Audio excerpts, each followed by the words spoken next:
Hi welcome to Shri Mallika's kitchen. ఈ ఛానల్ని ఆదరిస్తున్న ప్రతి ఒక్కరికి మా హృదయపూర్వక నమస్కారములు. ఇవాళ కోడిగుడ్లతోనే కూర చేశాను, చాలా బాగుంటుంది. ప్రతి ఒక్కరు కూడా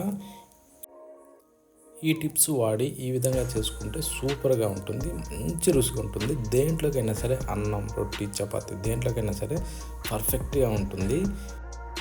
ఇది ఎలా చేశానో మన కిచెన్లోకి వెళ్ళి చూద్దామా? వెళ్ళే ముందు ఒక్కసారి మన ఛానల్ని సబ్స్క్రైబ్ చేయండి, బెల్ ఐకాన్ కూడా నొక్కండి. నేను పెట్టి ప్రతి ఒక్క వీడియో నోటిఫికేషన్ రూపంలో వస్తుంది. ముందుగా మనం ఒక బౌల్ తీసుకునేసి నీళ్లు పోసి పెట్టుకోవాలి స్టవ్ మీద పెట్టి.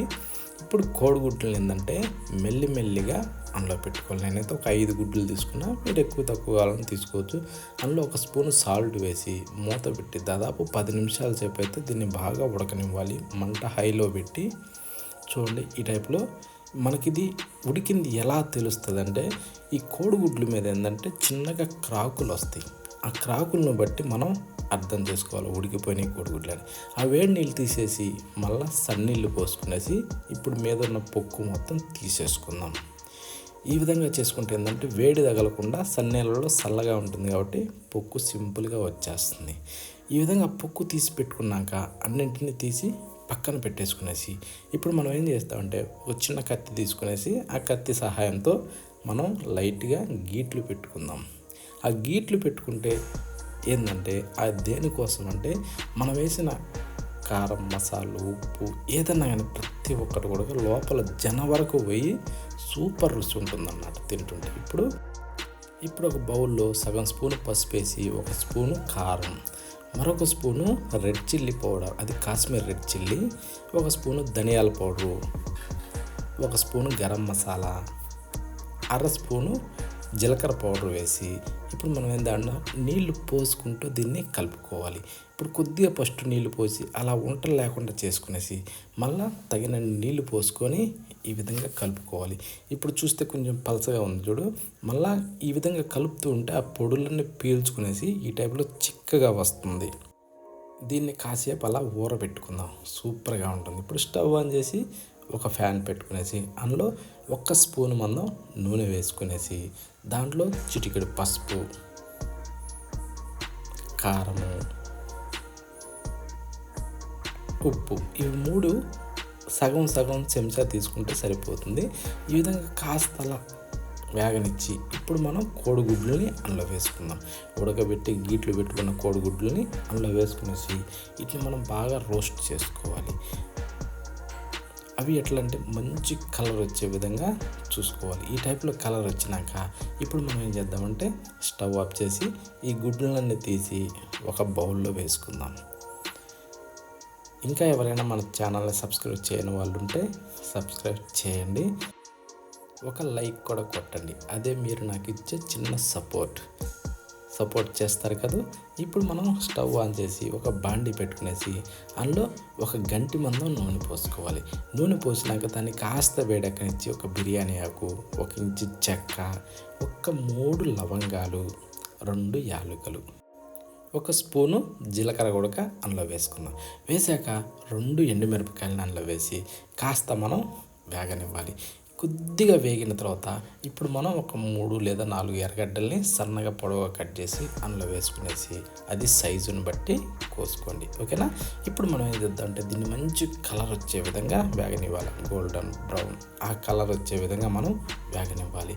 వేగిన తర్వాత ఇప్పుడు కొద్దిగా కరివేపాకు వేసి అల్లం, 1 ఇంచు అల్లాన్ని ఈ విధంగా పీలర్తో జూవి దాంట్లో వేసుకునేసి వెల్లుల్లి రెమ్మల్ని ఈ విధంగా నలిపి అందులో ఒక 10 పీసుల వరకు వేసుకుంటే సరిపోతుంది. వేసాక ఇవి కూడా ఏంటంటే పచ్చివాసన పోయేదాకా కాస్త అలా వేగనివ్వాలి. వేగిన తర్వాత టమోటాలను ఒక 3 లేదా 4 టమోటాలని చిన్నగా సన్నగా కట్ చేసి అందులో వేసుకునేసి వీటిని కూడా కాస్త అలా కలిపేసి ఇప్పుడు మనం ఏం చేద్దామంటే 1 స్పూను ఉప్పు వేసుకుందాం, సాల్ట్ వేసాక దీన్ని కాస్త అలా కలుపుకునేసి మూత పెట్టి దాదాపు ఏంటంటే ఒక 2 నుంచి 3 నిమిషాల సేపు బాగా డమ్ అనగానివ్వాలి. చూడండి, ఈ విధంగా డమ్ అనిగితే టమోటాలు ఉడికిపోతాయి. ఉడికిన తర్వాత ఇందాక మనం ఏదైతే పేస్ట్ కలిపి పెట్టుకున్నామో మసాలాలన్నీ ఆ పేస్ట్ని ఇందులో వేసుకునేసి ఇప్పుడు మనం ఏంటంటే బాగా కలుపుతూ ఉడకనివ్వాలి. ఇది ఎలా ఉడకాలంటే నూనె పైకి తేలేదాకా బాగా ఉడకాలి.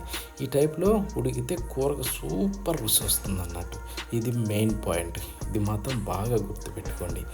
ఈ విధంగా ఈ పేస్ట్ని ఉడకనిస్తే ఆ కూరకు అంత మంచి రుచి వస్తుంది. ఓకేనా. ఈ టైప్లో ఉడికిన తర్వాత ఇప్పుడు మనం ఒక 2 పచ్చిమిరపకాయలు తీసుకునేసి ముక్కలుగా విరిచి అందులో వేసుకునేసి కాస్తలా కలుపుతూ దీన్ని కూడా కాస్తలా ఉడకనివ్వాలి. ఉడికిన తర్వాత ఇప్పుడు మనం నీళ్ళు ఎన్ని అవసరమో అన్ని నీళ్ళు పోసుకుందాం. నేనైతే ఒక చిన్న గ్లాసుడు పోసుకున్నాను. ఓకేనా. ఇప్పుడు రుచికి సరిపడా సాల్ట్ కూడా అందులో వేసి కాస్తలనేసి మూత పెట్టి దాదాపు 3 నుంచి 4 నిమిషాల సేపు బాగా మరగనివ్వాలి. ఈ విధంగా మరిగిన తర్వాత ఇప్పుడు మనం ఇందాక ఫ్రై చేసి పెట్టుకున్న కోడిగుడ్లను అందులో వేసుకుందాం. వేసుకున్నాక ఇప్పుడు మనం ఏం చేద్దామంటే కస్తూరి మేతిని కూడా అందులో మీదకించి చల్లుకుందాం. చల్లాక కాస్తలా కలబెట్టేసుకోవాలి. కలబెట్టిన తర్వాత ఇప్పుడు మూత పెట్టి దాదాపు 3 నుంచి 4 నిమిషాల సేపు ఉడకనివ్వాలి. ఇప్పుడు తక్కువసేపు ఎందుకంటే ఆల్రెడీ పేస్టు బాగా ఉడికింది, వాటర్ ఉడికినాయి, కోడిగుడ్లు ఫ్రై అయ్యాయి, అన్నీ పర్ఫెక్ట్గా ఉన్నాయి. కాబట్టి ఇప్పుడు కొద్దిగా కోడిగుడ్ల లోపలికి ఈ కూర పోవడం కోసం ఈ కొద్దిసేపు ఉడకనివ్వాలి. ఈ టైప్ అయిపోయిన తర్వాత ఇప్పుడు మీదకించి కొత్తిమీరని అలా చల్లుకునేసి ఇప్పుడు మనం ఒక్కసారి చూసుకోండి పులుసు ఎంత అవసరం, కూర ఎలా ఉంది. కానీ అప్పుడే మీకు అర్థం, ఆ స్మెల్ని బట్టే సూపర్ రుచి ఉంటుంది అన్నట్టు. ఎలాంటి డౌట్లే అవసరం లేదు, అంత బాగుంటుంది. ఈ టైప్లో చేసుకోండి. ఈ టిప్స్ ఫాలో అయ్యి చాలా బాగుంటుంది. ఇంకా ఎవరైనా మన ఛానల్ సబ్స్క్రైబ్ చేయని వాళ్ళు ఉంటే సబ్స్క్రైబ్ చేయండి, బెల్ ఐకాన్ కూడా నొక్కండి. నేను పెట్టే ప్రతి ఒక్క వీడియో నోటిఫికేషన్ రూపంలో మీ దగ్గర ఉంటుంది. ఓకేనా. బెల్ ఐకాన్ కూడా కొట్టడం మర్చిపోకండి. కానీ కామెంట్ బాక్స్లో మాత్రం తప్ప